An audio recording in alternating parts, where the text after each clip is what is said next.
saudara-saudara kita yang dalam keadaan sulit. Nah, berada di dalam tahanan pasti keadaannya sulit. Dan itu bukan hanya saya, tetapi saya hanya mengikuti Paus Fransiskus. Coba kita lihat, kalau kenal dengan Paus Fransiskus, ketika masih sehat, kalau masa-masa Paskah begini, pada hari Kamis nanti, beliau selalu datang ke penjara. Selalu. Saya juga sebagai seorang pastor, uskup di Keuskupan Agung Jakarta, mempunyai tanggung jawab seperti itu. Dan saya biasa mengunjungi itu di daerah wilayah pelayanan saya, di Jakarta, Tangerang, dan Bekasi. Jadi ini bukan hal yang sangat luar biasa. Alasan yang kedua, ini nanti saya cerita tentang gereja Katolik ini. Tahun ini gereja Katolik seluruh dunia merayakan yang namanya tahun jubileum. Judulnya adalah pengharapan, peziarah pengharapan. Kita semua adalah peziarah pengharapan, dan tadi Pak Hasto juga berbicara mengenai pengharapan itu. Nah, salah satu tanda dari harapan adalah mengunjungi saudara-saudara yang berada di dalam tahanan. Itu alasan pastoral, alasan tanggung jawab saya sebagai uskup mengapa saya datang ke sini. Alasan pribadi ada. Pak Hasto itu rumahnya di Jalan Kaliurang di Gentang.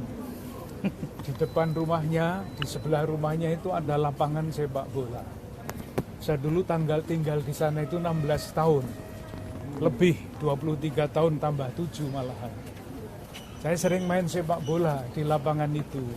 Jadi kurang lebih saya kenal dengan keluarganya, karena sesudah main sepak bola mampirnya ya ke rumahnya keluarganya Mas Hasto itu.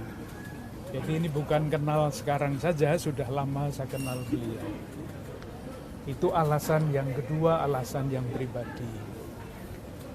Tadi di dalam pembicaraan Mas Hasto merasa bahwa ini adalah masa untuk retret katanya. Jadi kata retret dipakai untuk memurnikan diri. Maka acaranya harian adalah pagi bangun, berdoa, doa-doa yang tidak sempat diucapkan pada waktu beliau masih aktif. Itu sekarang ada kesempatannya untuk mendoakannya secara lengkap. Membaca kitab suci,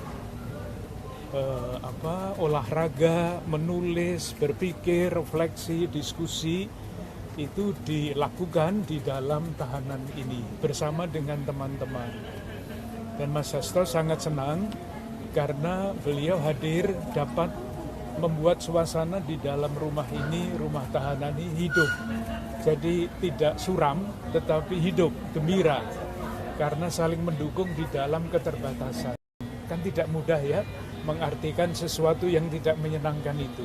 Tetapi itulah yang ditemukan oleh Pak Hasto di dalam rumah tahanan ini, menemukan waktu untuk berdoa, menemukan waktu untuk berdiskusi, dan menulis refleksi yang buah-buah dari peristiwa itu. Pak, Bapak ada pesan khusus? Silakan Pak. Ya, apakah ada pesan khusus atau ayat-ayat renungan yang disampaikan Bapak kepada Mas Hasto di dalam sebagai yang tadi dibilang penguatan atau penghibur atau apa? Salah satu yang boleh dikatakan ekstrim adalah menjalankan puasa 3 hari 3 malam, tidak makan dan tidak minum. Itu sesuai dengan salah satu tokoh di dalam kitab suci yang namanya Esther. Heran kan, 3 hari 3 malam. Saya itu tidak makan setengah hari saja pusing. Itu satu. Yang kedua adalah doa. Tadi yang kami diskusikan adalah salah satu doa yang diceritakan di dalam Kisah Para Rasul. Jadi doanya itu disampaikan oleh jemaat yang sedang berada di dalam keadaan sulit. Nah, kalau biasa orang berada di dalam keadaan sulit itu kan minta dibebaskan ya dari dosa, dari kesulitan itu. Tapi di dalam doa itu umat yang mengalami kesulitan tidak minta dibebaskan. Karena semuanya didoakan dalam urut-urutan bahwa Tuhan itu mempunyai rancangan damai dan sejahtera. Apapun keadaannya, ujungnya ada di sana. Maka ketika doanya ditutup, yang dimohon itu bukan dibebaskan dari kesulitan, tetapi keberanian untuk terus mewartakan firman, dan itu berarti mewartakan kebenaran. Bapak, apakah ada disampaikan dari Mas Hasto bagaimana memaknai Prapaskah kali ini? Nah, itu tadi, ternyata hari Minggu kemarin ada misa untuk teman-teman yang beragama Katolik di dalam. Maka tadi saya dititipi oleh Mas Sumaryanto itu daun palma ya. Ternyata di dalam sudah ada. Karena hari Minggu mereka merayakan Ekaristi bersama dengan Romo Sulistiati. Oke, makasih. Terima kasih. Terima kasih. Terima kasih, Pak.